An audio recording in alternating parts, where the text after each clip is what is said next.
Irvine, California, I'm coming to you January 10th. Dallas, Texas, I'm coming to you March 22 and 23rd. Please get tickets at fumiabe.com. Would love to see you. And we were walking, and then I'm like, oh, I'm glad we're friends. And he goes, you're not my friend. That's not how I And said it. so I stopped putting effort into maybe the friendship part outside of the work. Is it my turn to attack? Or? Well, attack. That was an attack. Is it my turn? So this is like RPG game, right?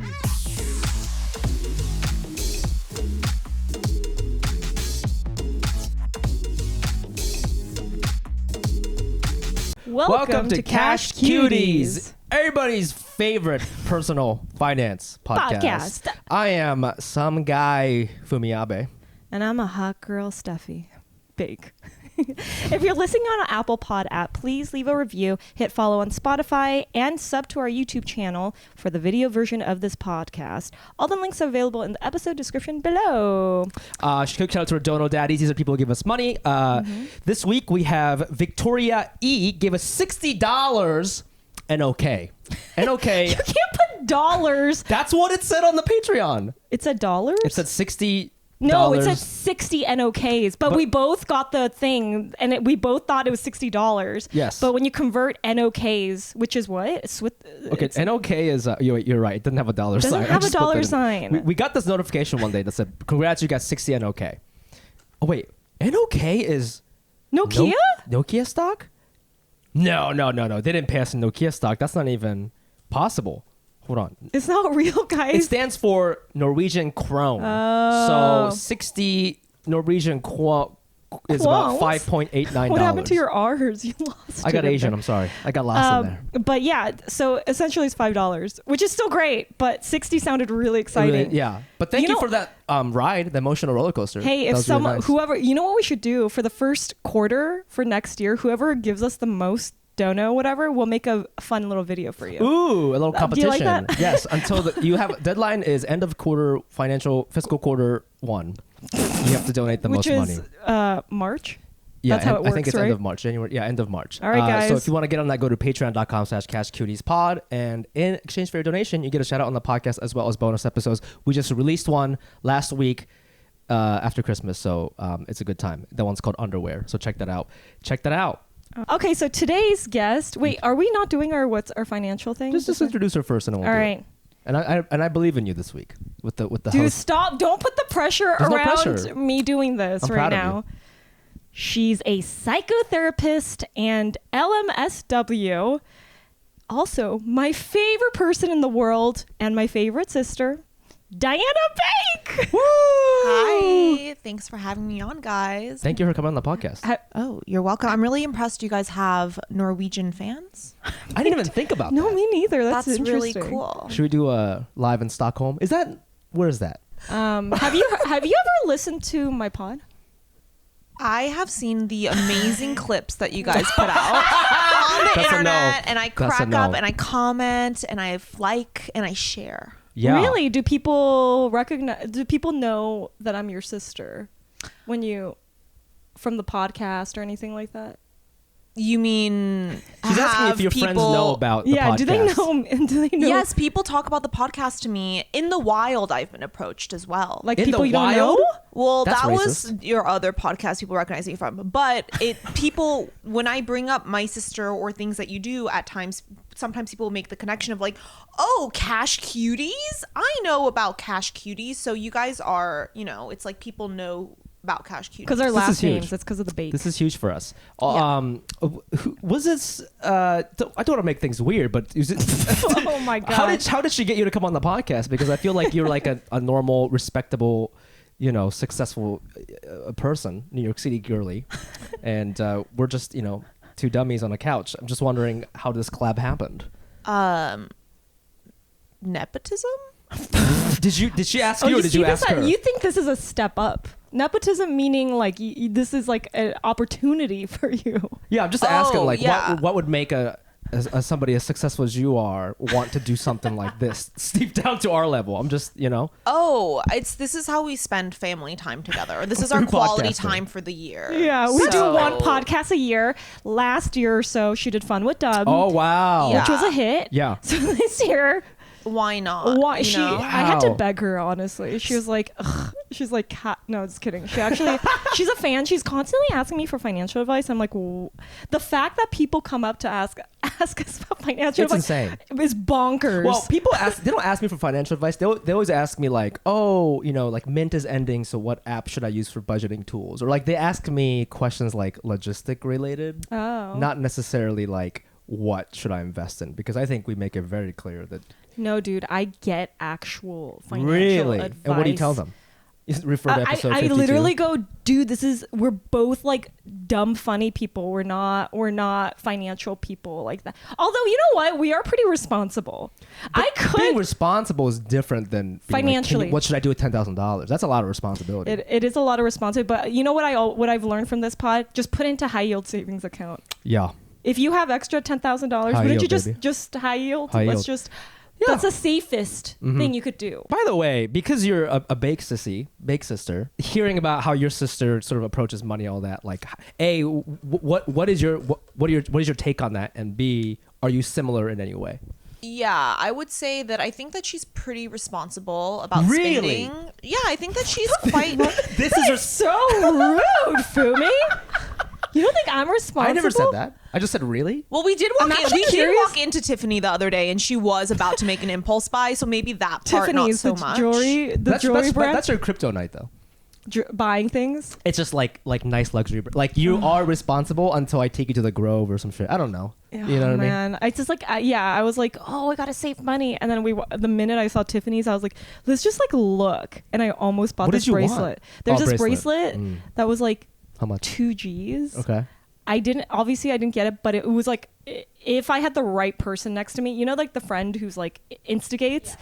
I have an aunt like that. You would have bought it if she was there. Yeah, she would have convinced me, because damn. she would have been like, this is an investment, it's a brand, it's not going to lose value because it's made out of silver, blah blah blah, right? So I could easily be influenced, but I didn't do it because we were with the because right I people. was there. So what did you say to her to stop Well, I that? said it's nice. I think it looks good. You know, I didn't encourage her. I was like, I kind of asked, like, is this responsible? Dude, my Do you need, like, can you get this, or is there other things you could get? You Now, know? was she receptive to that kind of talk? Yeah, I think she sort of internally made the decision on her own to be like, okay, I like this. I know I like it. Let me, like, walk away from the situation. Let the baker handle your dough. BAIKER? Wow. That was my slogan. That was her slogan when I that I ran for helped her- treasurer in high school. You were treasurer. I helped her figure. Yeah. I was treasurer of I want to say it was the 11th grade. What, by the way, just generally speaking, I don't know what the treasurer does. What do you mean? I don't know. Anything that Because has to there's do no with money in high school. What do you mean? No, that the no, baker no, handled the There's dough? what do you There's think? a- How do you think prom happens? Because there's a you budget. you were behind prom? I was the senior class president, so I was 100% She was president, behind dude. prom. You're talking to a president, dude. I Torrance High School? handled the dough junior year, and then senior year You I got was the the prom. president, and then we planned the That's prom at so the Roosevelt hot. Hotel in Hollywood. I forgot that you were president. That's Very so hot. different vibes. What is what is sisters. yeah? What is it that's different? Tell Well, us. I think like obviously, first of all, I always think that like, this chaotic thing that you do is like half serious, half you're being funny, like you're being goofy. And I do think if I really looked in your bank account, you're doing fine. That's how I feel. You'll never show me that, but that's the vibe I'd that show I'm you, getting. and then you're gonna be like, "Whoa!" Yeah, I'm sure I it bet is. you I invested my money better than you. I bet you I made more money than you. I bet you I Do you want to compare? have leaped. Yes. But because you go by percentages, you don't go by absolute numbers. You know that, right? I bet you my credit score is higher than you. I yeah, bet because you. I don't have loans. I bet you I'm better than you. just general. Just generally. Okay, well, we'll find out by the end of the podcast. Stay tuned. Let's move on. Who's got more money right now? You or your sister? Who do you think? Who do you think is doing better financially right now? I think my sister is. Really? without a By a doubt. lot or by a little bit because she's a little older than you? I think well, I have like school loans, Okay. and you I have to don't be at think she school. has those. Well, she switched careers where she was, do you want to talk about this? Yeah, your so I career. went from working in tech. A big tech company. I went from working at a tech company which Where she was was a good successful. salary, and I got stock from it. And then I quit my job, decided to do a career change, and I just started I went to grad school for 2 years, and then I just started a new career as a therapist. Right. So I'm in like the junior stages of this career where I'm not even fully licensed. Like I'm licensed to be a therapist, but I have a supervisor. So it's like, you know, if I just started this career out of college, then, you know, my salary is not very high. is what I'm saying. Sure. How does that work with salaries with therapists? Because I feel like from what I heard, like just like teaching, I feel like it's sort of a thankless job for the amount of energy and work that goes into being a therapist. I can't imagine. I've heard you say things like you've had 50 to 60 clients a week. Yes. Is that Oh, even put this possible? close to you, put this She told close me to that, you. and I said, is that even possible? Because it's like 1 hour per client. So if are you working overtime? Because like then you have to see 10 a day. So I was working at a community agency, which means that most of the clients were on Medicaid. And I would see 40 to 50 people a week, or they'd be scheduled, and each of the sessions were 30 minutes. Other 30 minutes. 30 Still, to 45. But I mean, that also says something about the state of mental health care in the US, which is that like, if you don't have the money to pay for it, then you're going to get a 30-minute session, which, to be honest, yeah, maybe we'll get through some key issues, but it's really not enough time to really like make those insights and really, I think you can still enact meaningful change, but you're not getting as much time as you deserve, basically. Sure. To take care of your No, but mental with therapy, because it's such a hot topic right now with like, you know, we always joke around this podcast that like finance is really like the last frontier. People are so down to talk about how open they are sexually. People are open to talk about how mentally stuff. They're not really open to talking about finance stuff, but mental health, I feel just from, I haven't done any research on this, but it feels like more people than ever before are seeing therapists today or seeking out some kind of help like that. So I would think, to me, that's ka-ching. Like, to me, that means there's money. But I wonder, you know, is it really bleak out there, like teachers, where everybody's just making like $35,000? Or is there a big range? If so, what is it that you need to accomplish to become like, you know, a fairly financially successful therapist or somebody working in therapy? So I think that's a really good question. I think that once you have your clinical license, then you're sort of set to start making money, right? Like you can build your own private practice. You're not kind of in this sort of, I would say like the system that, okay, so I'm a licensed master social worker. Okay. That means I need to get a certain amount of hours before I can start my own practice. The way that I can get those hours is by working for other people, basically. And that system in itself feels exploitative. Oh, okay. For everybody, I think, because no matter what, you're probably going to be underpaid for the amount of work that you're doing. I do appreciate the group practice that I work at because I think that they pay us a fair wage. But like when I was working in community mental health, where I was like helping people or who like are on Medicaid, like I was not getting paid enough money for what I was doing, and it was exhausting. And I think that so many budding therapists experience that type of burnout. You know, so I think like once you do become a fully fledged therapist, there's a lot of different ways that you can make money. You can also be like a coach, right? You can do group therapies, you can be a consultant. Like I think there's expansive ways to make money. It's just depends on you getting enough hours, practice hours with clients to become a fully licensed clinician. I see. Yeah, I feel like in LA, I've noticed that the average price for around 50 to 1 hour session is around $200. Does that sound? That's what I've like. Yeah. If you're not getting insurance and things of that sort. I'm just looking through my like how much I paid on therapy and stuff, and I think a lot of therapists do like a sliding scale. So I used to pay like $250 an hour, but I would get 60% of it back from my insurance. But I would have to front that money first. But because I don't make as much money anymore, she lowered. So I pay $150 an hour now, but I get some of it back through insurance or whatever. But just to give you a context, I mean, in 2023, I've spent about $2,800 on therapy, which actually is not that much. Yeah, mine's really close. When I did the math, except I mean, there were times that I didn't have there. I spent about $3,200. Yeah, so we're in that range, 28 to 30. Yeah. That's and just personally speaking, I feel like $3,000 is a very cheap price to pay for the mental stability that I've been able to achieve this year. I don't know how you feel about. I mean, what do you feel when you see that number, 3,200? Do you feel like, oh, I could have got that fucking Tiffany bracelet, or are you just like, I'm thankful? Oh no, 1,000%. It was totally worth it. Yeah, for sure. 3,000. I would even pay like maybe $4,000, $5,000 per year to see. For this. Should I get more therapy? I mean, honestly, yeah. I mean, how do you feel about like, we talking about like accessibility, right? Earlier, you were saying like, oh, if you're a Medicare, you only get 30-minute sessions. That's not enough to do whatever. On top of that, again, not necessarily like shitting on where you're at right now in your career because you're newer, but it seems like a lot of the free therapy that people receive are from like newer therapists and not necessarily from, quote unquote experts who may charge Senior $150, therapists. $200, and they're like, well, that's not worth my time to do this kind of social work. Yeah, I think that's true. I think that especially if you're on a sliding scale, you might be seeing people who are like literal grad students who are like completing their internships, or you might be seeing like a newer therapist. And I mean, it's unfortunate because sometimes you're going to be basically like you're paying for the amount of experience the person might have, basically, unless, it's a really giving expert therapist who's willing to see people on a private on a sliding scale. Do you feel like you're getting paid fair? Like, do you and your colleagues ever talk about that? I think that at my practice I get paid a fair amount. Yeah. Okay. But I think that it takes some looking out there. If you're like a recent grad, like the first place I worked at, which I kind of was like, just like, oh, I'm just going to get this job that came to my career center, at school.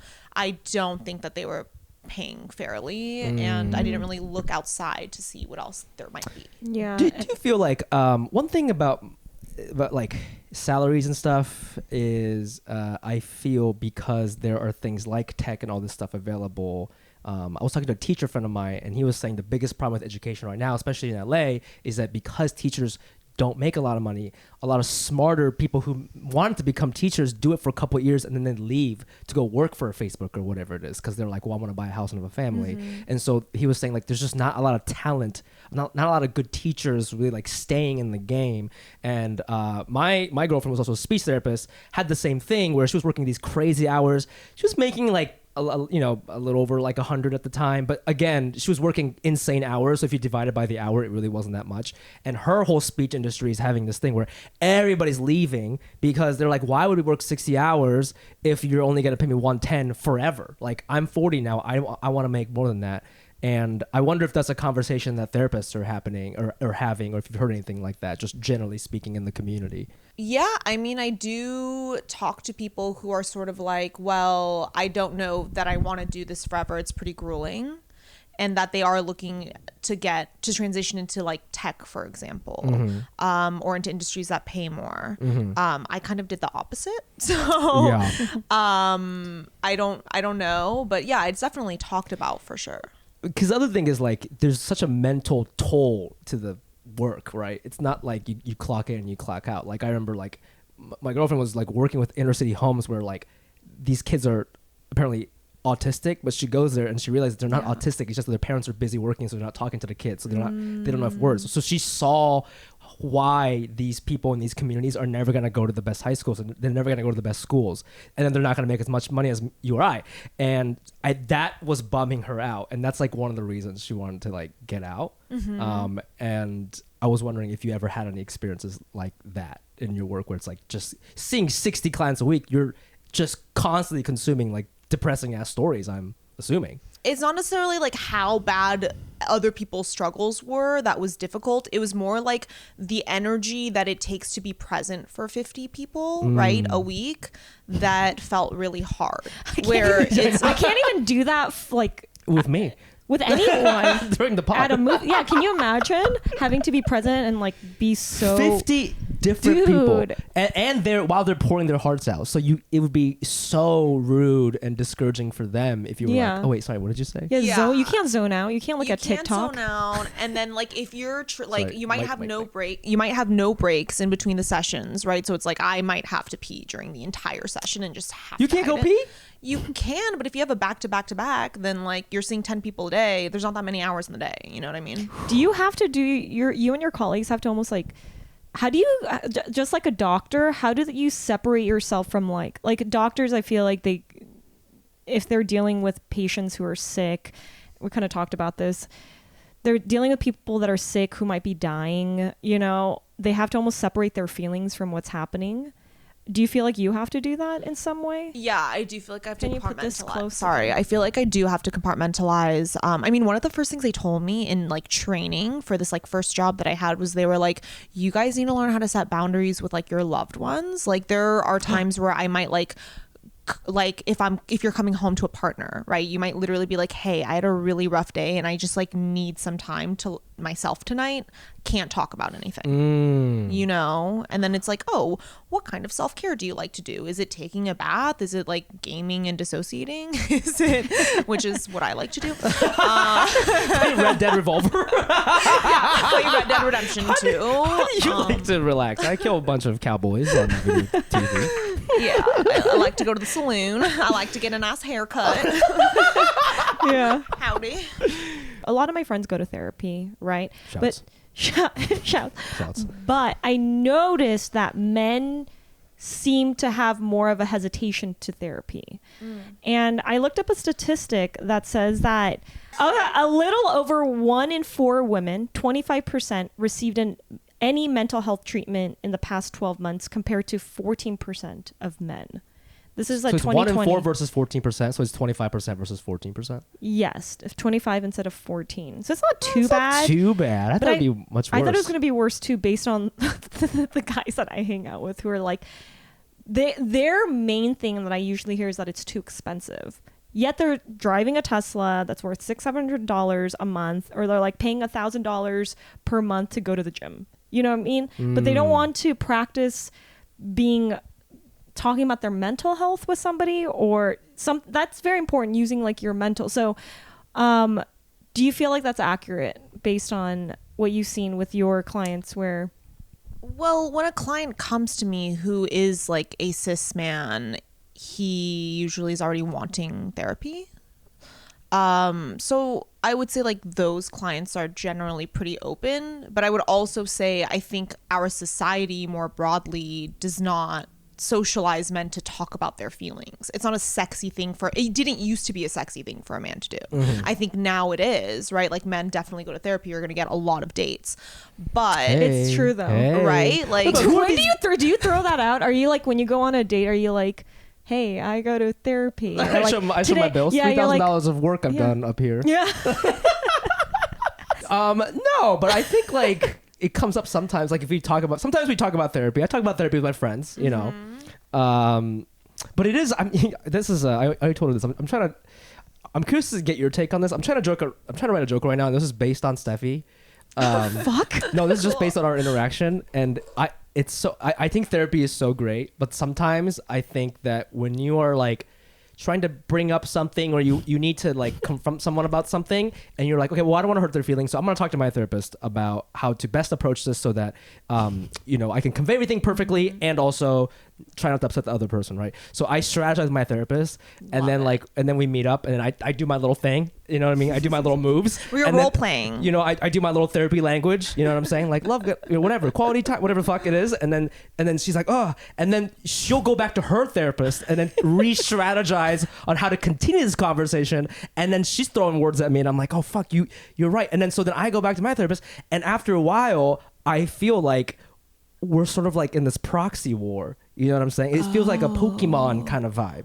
Wow. You know what I mean? And I think about that all the time with like the more people see therapists, the more, to me, it's like, I don't want to say it's less authentic, but it's kind of like we're just sort of, you know what I mean? Like it used to be an argument between me and her, but now it's really just an argument between two white women who live in Encino, is what it is.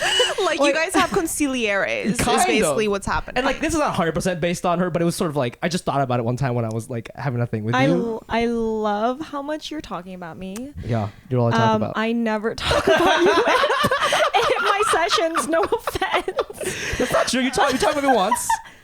What was I talking You about? said that when I told you weren't my friend. Oh yeah. I talked to her. I talked to her about See? that, and See, I I was get in like, there. you know what? Fine. Yeah, well, see, You don't- so you lied just now. I did, but I don't think the amount that you think we're doing this back and forth. It's a joke. I've gone. Is it though? It's a joke. But yeah, Is I don't know. What do you think about that? You know? Well, I think it's interesting that you talk to your therapist a lot about her and that she doesn't talk a lot about you to her therapist. And I wonder how that plays out in your guys' dynamic in general. Are there things that are being unsaid or unnoticed or whatever that is? Whoa. Okay, why don't we hash it out? I don't really talk to her much about you anymore, but I did in the beginning because I think it's difficult for anybody doing any creative project together. Like, I think it is difficult. Well, just any partnership at all. At like all. even a at home. company.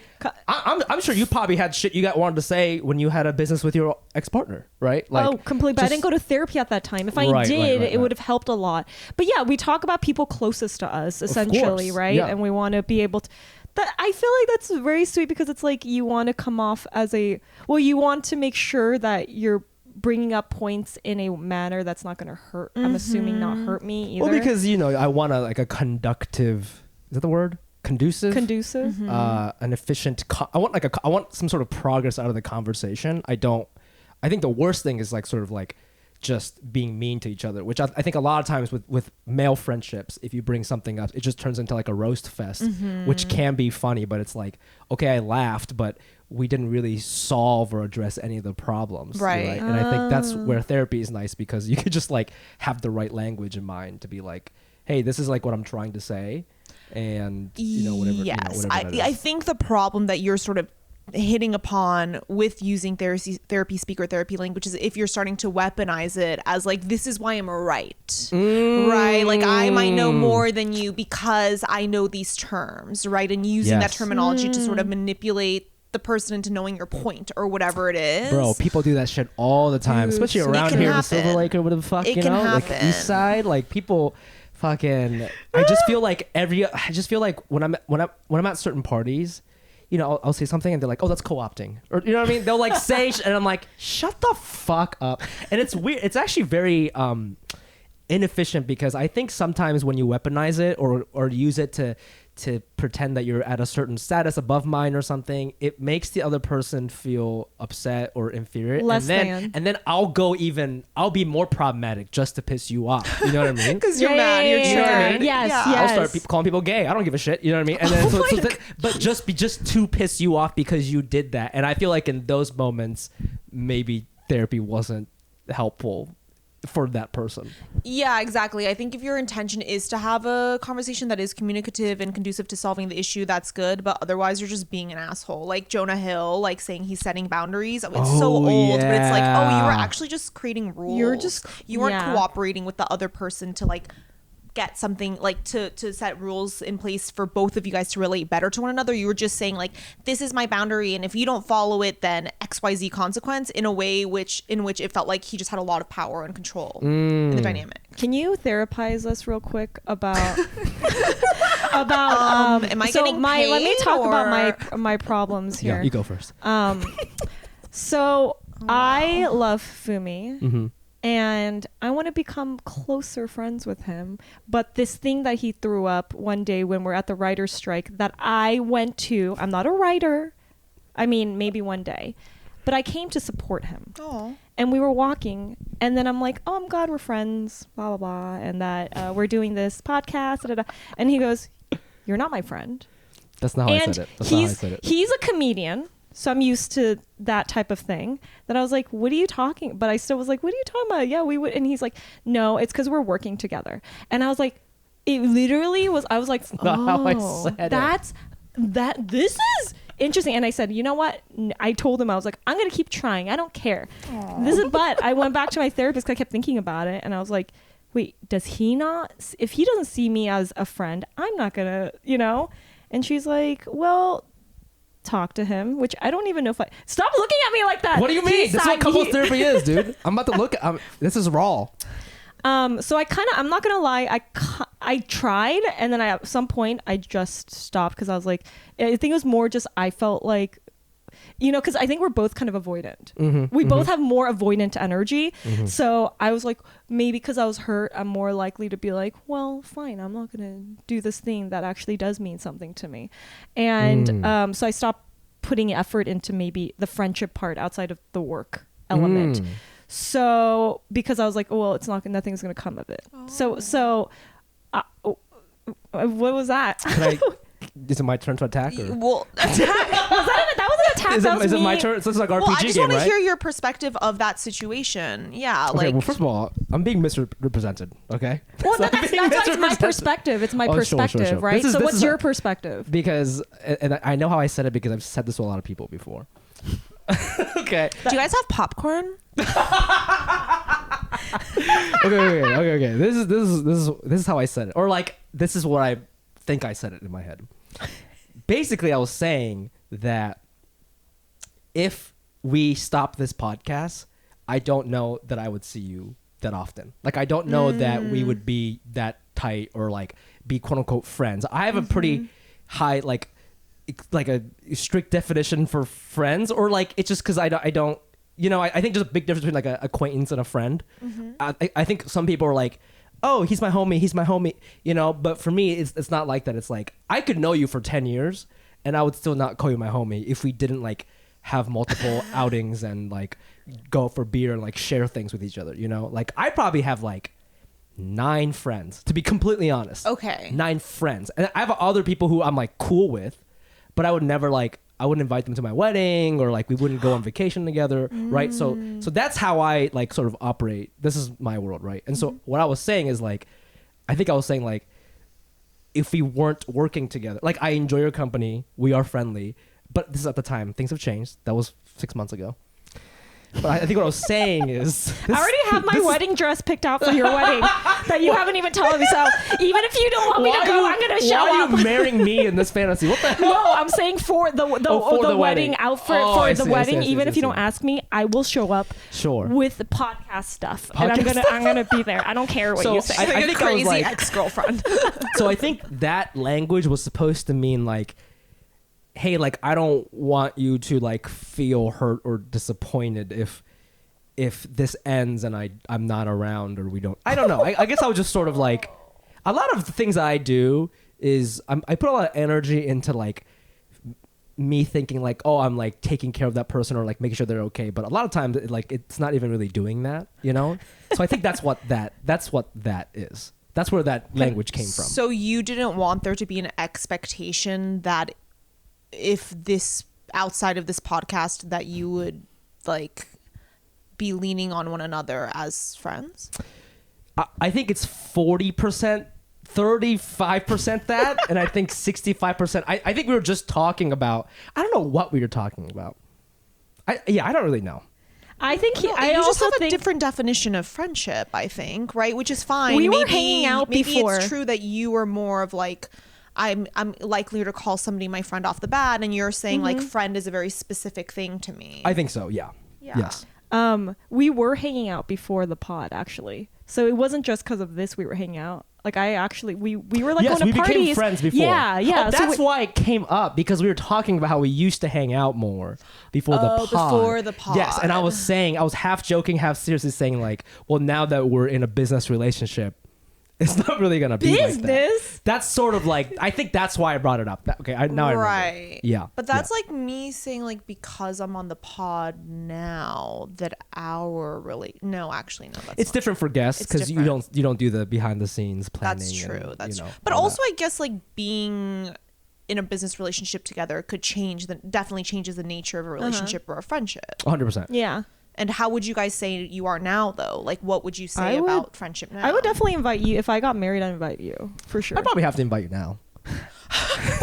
But also, can I just So say? do you not see me? You only see me as a business person. No, I think earlier when you were like, well, then I was trying to be his friend and then it wasn't working, so I stopped. I don't know what you mean by that, because I would say, if anything, we're hanging out more recently than ever before. So when you were like, I'm trying to be his friend 5 months ago, I don't know what you were referring to, because I didn't feel either way. I didn't feel like you were avoiding me, but I also didn't feel like you were trying to hang or anything like that. Yeah, so I did. So Remember when we were FaceTiming each other? I forget. Like, I think Maria's out of town, and we were talking about curry. That wasn't work. That was us.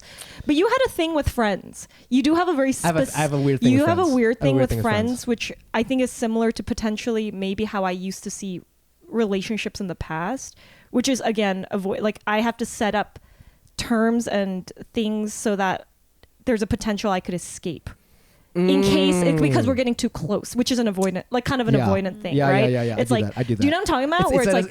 It's an exit door. I Yeah. always make sure there's an escape route.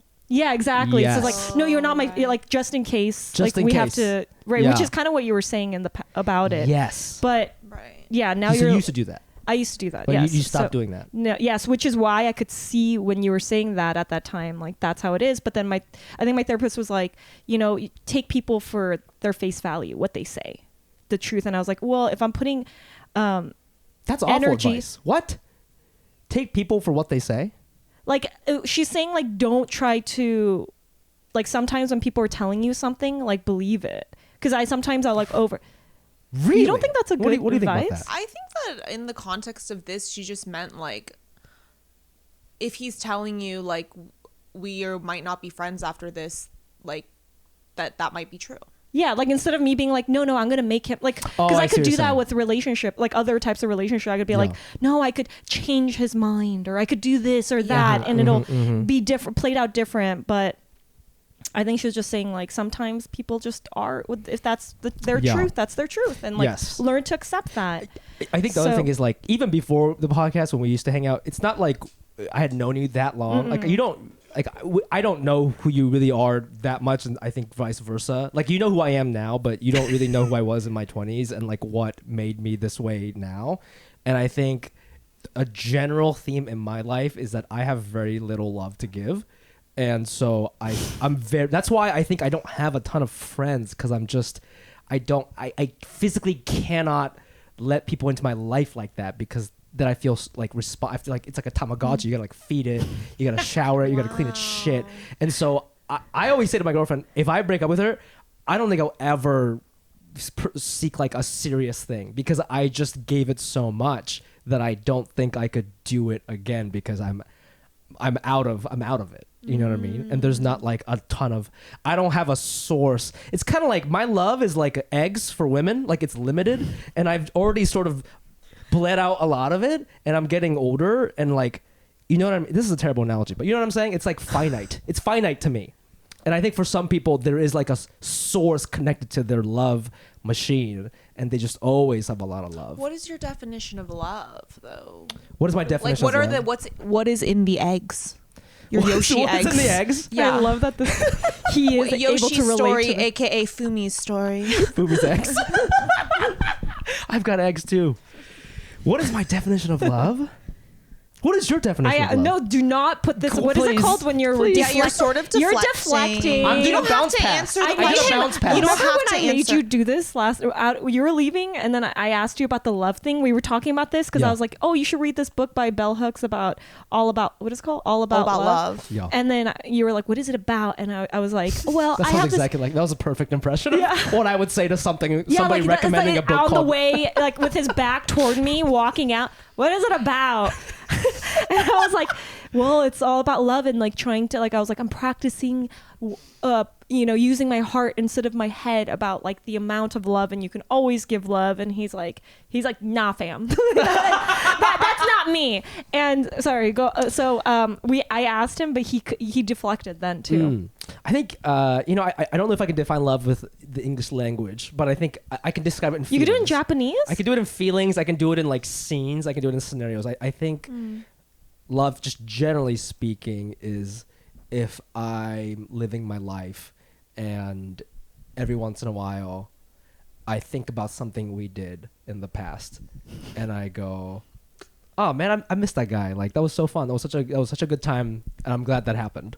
Oh. I think like people I have those thoughts with are still in my life, whether we text once a week or once a year. You know, they're still sort of, and I would still, all my high school friends from Ohio, I would put in that category where like, if I saw them again today, it's like we didn't skip a beat, and I love them so much because they sort of, I grew up with them, and this is who I became the way I am because of them, even though I don't see them that often anymore, right? So I think that's the way I would define love. But if I don't do that with you, it doesn't mean I don't like you or anything, but I think it's more just kind of like, well, these are my friends, and then you're like friend light or something. You're just like this other category, which is cool too.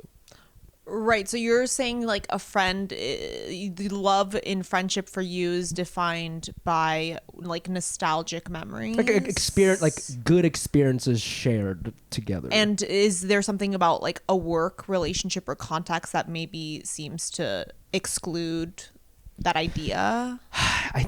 I think it's tough because sometimes, and I've never had a podcast that's like blown up to a point where we're dealing with real money, so I don't know. But I can only imagine this would get more and more complicated the more we get bigger. And again, like I don't know what that is like because I've never been part of something that's that big, so I don't know what that will be like. But I think just with the, I think, I mean, I don't know. I think when you work with somebody, it's like you always have to, the priority is that you both feel good about the work and you're excited to be there. And I don't want either of us to ever feel like, God, this fucking podcast, of course, sometimes you're tired and you feel that way, but I'd never want to get to a point where I feel that way about the other hosts or other producers or other people we're working with. And I think I got there with my previous project, with my previous podcast, where I was like, I just was so sick of everything. And I think part of me, maybe this is wrong, but for us to not get there kind of involves us being not super tight.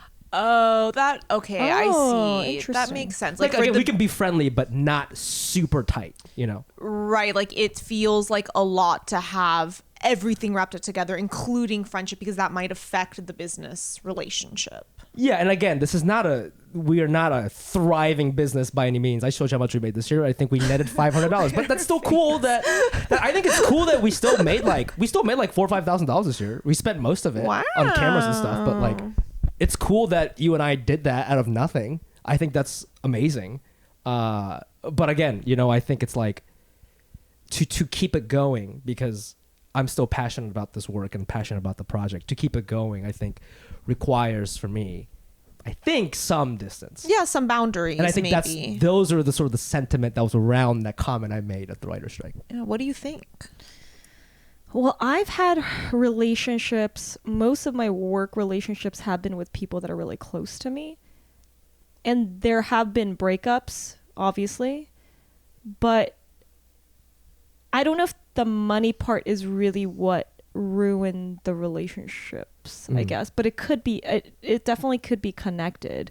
And I do think there is a lot. Money is such a sensitive subject that I could see that. But I also think that you and I are in the end, we're pretty logical people. And I don't even want to put that out there, that there's a chance that things, I feel a way that this pod will be successful. And it already is to me. Like the fact that we're here still after a year and still wanting to do this and seeing even more potential the next year. Yeah. It's very exciting. So of course, I don't even want there to be the potential that it won't be successful or that it can break us up in a certain way. So I guess I'm just trying to be like, okay, it'll work out. We'll be smart. You felt that in your past relationships with the podcast, but you have experience now. Like you're wise, I'm wiser. But I think that when you do care about someone, you're also willing to be understanding in the middle of it all. And we both, I would hope, because I feel this way, is that in the end that I want things to be fair. And I would hope that you would feel that for me in the end, if something happens with the money part, because there's also very successful partnerships like Steve Jobs and that did they hate each other? Wozniak? Did they hate each other? I don't know. He got fired. I also used Apple as an example.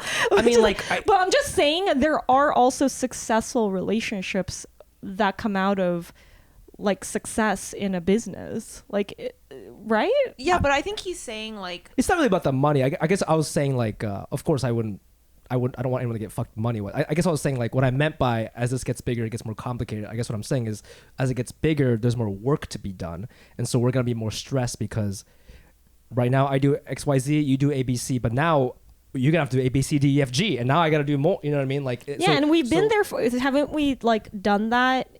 At least in this, there are times that I picked up and then you picked up, and that it's been good because we communicate it. Yes. And we're responsible, and we're both not trying, like, we're trying our best to be like there for you. I feel that way. I don't know if you Sure. feel. Yeah. I think that we've been pretty good about communicating, and we have therapists. We have your sister. We have the main thing is we have wisdom and experience with Yes. partnerships and Yes. dealing with this. So like I feel like there's a bit of that. So I haven't felt that type of animosity with you. I mean, if there was, which can happen, it's like we can work it through because we're in the end going to talk it through and try to work it out. I also think like being annoyed at something is different than like animosity. I think any friendship or any relationship, you can be annoyed at something that the other person does, but it doesn't mean you hate them or anything like that. Yeah, it's just like, oh, this completely. one thing you did annoyed me, and we can sort of talk about that and move past it or whatever. But Yeah. And also, I guess what I was thinking about while you guys were discussing this is just like the idea of like, there's a reason why sometimes at jobs you don't become friends with everybody that you work with, right? Like there are sometimes are those boundaries because it gets extremely complicated. And that's not to say I'm a fan of your guys' budding friendship and I would like you guys to be friends, but I also what I'm saying is like I understand why you might have initially been like, well, let me just keep a boundary up because I want this to be more professional, because the whole point of us coming together to this pod is for us to like make it be successful. And so maybe I don't want to get so personally involved and complicate the situation. Sure. No, I get that. I think I do that with friendships too. I'm sorry, do you take Blue Anthem or what are we? You can find me on psychologytoday.com, which will tell you what you can look for. Diana Baik, Diana Baik. You guys can put a Chiron here, and I am accepting new clients, and it says all the insurances that the practice accepts. So.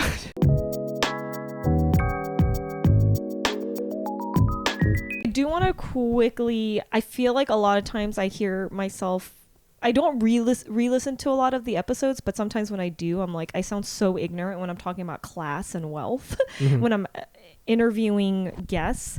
So I wanted to kind of ask you, and we've talked about this, is the difference between having privilege and having financial wealth. You kind of taught me about that. Well, in social economic situations. Yeah. So, I mean, I think there is a difference between your financial status, right? Like how much money you have in the bank and how much money that you're making. And that can be different from the class privilege that you have, right? So for example, you might be somebody who doesn't have like a really large income, but maybe you are in a social milieu in which a lot of people do have financial freedom or like environment. I'm sorry, like a social environment. Oh, is that a word? Yeah. Milieu? Yeah, God, you I'm could so maybe fucking talk about dumb. it an example because like So sorry. No, I'm so stupid. I'm sorry. Please continue. yeah, I guess in a it's easier to maybe explain it in a way that's like typically when we have a guest on, I'd be like, how did you grow up, like wealth wise, or what class were you, right? But like that's what I meant. Like how do you, so like somebody might grow up not having had a lot of money to spend, right? Like their family maybe wasn't spending a lot of money or wasn't making that much money, but maybe their parents were just had a lot of access to other people who had wealth, right? Even if they themselves didn't have wealth. So then there are benefits that come with that, such as connections, right? Maybe connections into specific industries. Like that in itself is like a class privilege. The fact that like, if you, let's say that your family didn't make a lot of money, but you went to an Ivy League school, that in itself is a privilege that you have now that other people of your own financial background may not have. Right? Because now you have access to other people who may or may not be successful and have like really great careers who also have financial status. So that gives you some privilege compared to other people. I think about that all the time, man. I have one. So my high school is like suburban high school in Ohio.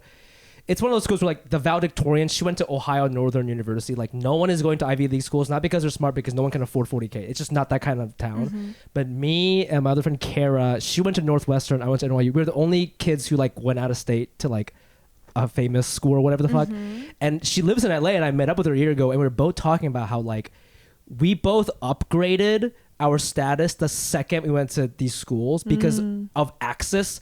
So like I didn't grow up with people working in entertainment or people who worked in these like crazy companies, but just having gone to NYU, it's like, oh wow, now I'm meeting friends who their dad owns JP Morgan or whatever, you know, like, and now his dad got me an internship because I was roommates with his son, or you know, like little things like that happen, like not that specific example.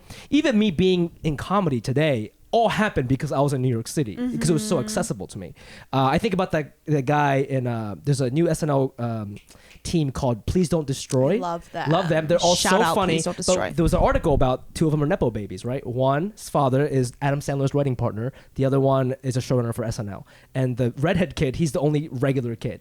Now, they're all super funny, but for that regular kid, him going to NYU was like his ticket out, right? He met those two boys, and now they're famous, right? But I'm not to say you couldn't have made it without them, but like just that access is this thing that like, that's why I feel like in a weird way, like I think college can be a scam, but if you are from a smaller town or if your family's not connected, like it may be worth it to take that student loan and launch yourself into a school or a city where you can have access to these things. Because to your point, a lot of it is not about grades or merit or whatever. It's just like, who do you know? Who are you around? What kind of things are happening around you? And so, yeah, I constantly think about that. Like, I think a lot of my friends from high school were brilliant, but you know, they're not really doing much. Not to shit on what they're doing right now, but they never really sort of made it out of that stratosphere because they just don't have connections or whatever. The network is your net worth.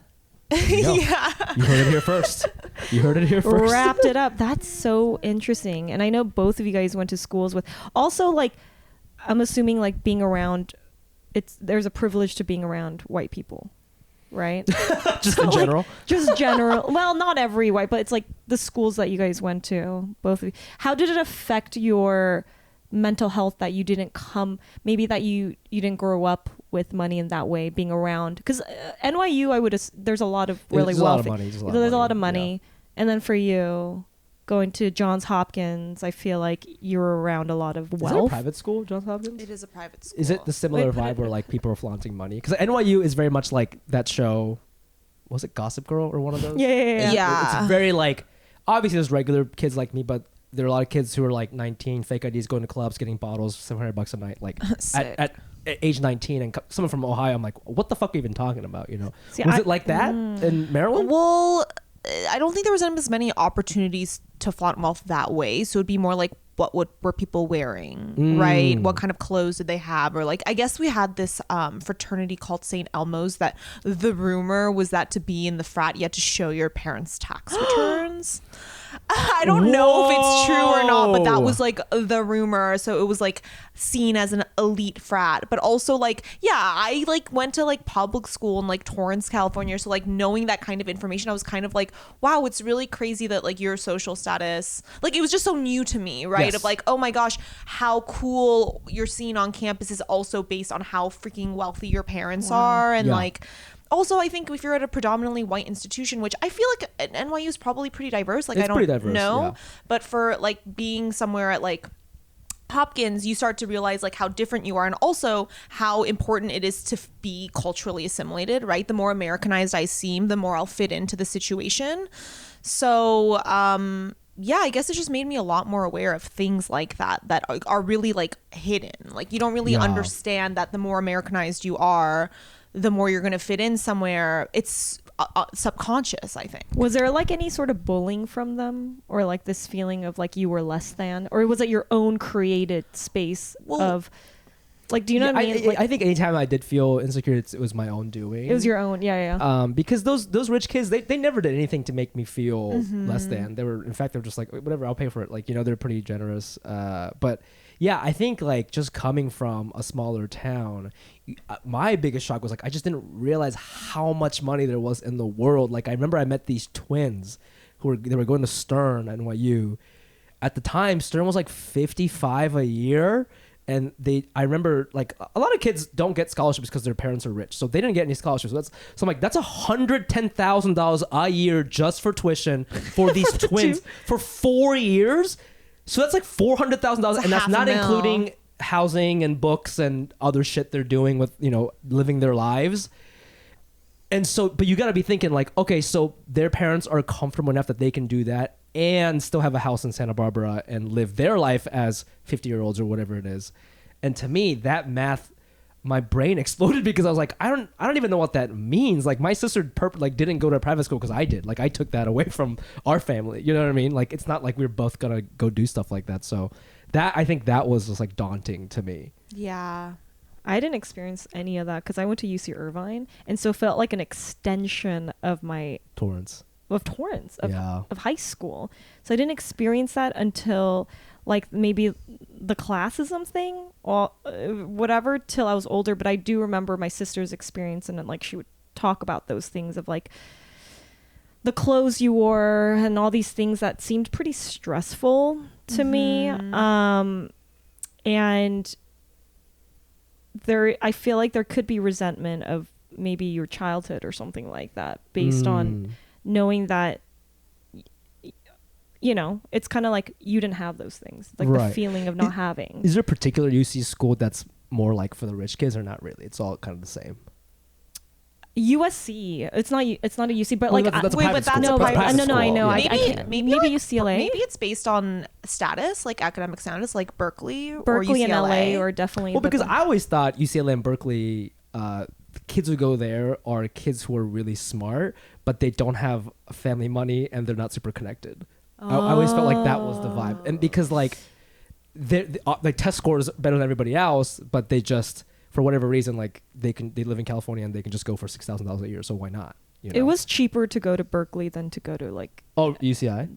the SC or something like that. Oh, right? yes, Like, of course. Yeah, So because I it's do a see state what you're school. saying. Is what I'm saying. Because I don't know. if your family had the money and you had the scores, why wouldn't your parents send you to a Harvard or That's something fair. like that, right? It's a fair point.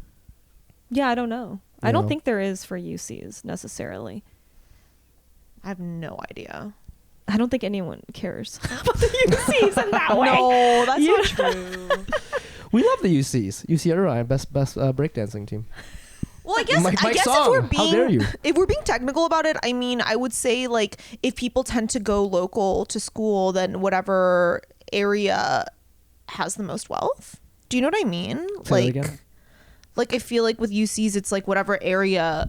Like if Santa Barbara has more is wealth, a rich neighborhood. yeah, the neighborhoods that they're in, maybe. I don't really know. I do know that actually at Irvine, I did think if I heard a kid went to school in their local high school for the rich kids, because it's actually a rich Irvine area. is a nice area. It's Yeah. it's considered one of the safest zip codes in Oh, the yeah, yeah, U.S. But I think they were tipping off the police or something. That's what I think. It's also very safe. But Irvine's nice because their street sign is brown. You know what I'm talking about? The street. oh, like it's not a tacky green. It's not green. It's No. brown. When I see a brown, I'm like, you got money. There's good tax money. There are here. police everywhere, like Oh, I'm patrolling. But And a lot of Asians. there's so many Asians.